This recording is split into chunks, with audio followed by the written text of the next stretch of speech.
अहम दौरे पे इंडिया गए हैं, इस पे क्या कहेंगे? देखिए वो तो अहम दौरा पता नहीं है या नहीं है, वो पूरी दुनिया में उनकी आनियाँ और जानियाँ चल रही हैं और इंडिया यात्रा भी किसी खुशी में ही गई होगी, कोई बिजनेस के प्लान्स होंगे।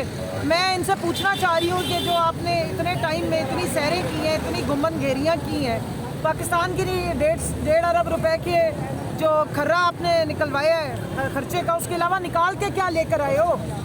आपकी पाकिस्तान की इसके साथ कैबिनेट में बैठा हुआ दूसरा वजीर है एहसन इकबाल, वो कहता है पाकिस्तानियों के पास जहर खाने के पैसे नहीं है, रोटी के पैसे नहीं है, चाय के पैसे नहीं है, तो इसकी सैरों के पैसे कहाँ से निकल रहे हैं ये भी हमें ज़रा बता दें, और इसमें से निकालते क्या है? अच्छा मैम, पार्लियामेंट हाउस के अंदर कुछ इस तरह का डिसाइड किया जा रहा है कि अगला वजीर आजम कौन होगा और सदर पाकिस्तान कौन होगा। PTI का तो दूर दूर तक नामो निशान नहीं है अंदर जो कार्रवाई की जा रही है। देखिए पार्लियामेंट या कोई और बंद कमरों में मुल्क के सदर और वज़ीर आज़म डिसाइड होने शुरू हो जाए तो फिर पढ़ना चाहिए इन्ना लिल्लाहि व इन्ना इलैहि राजिऊन।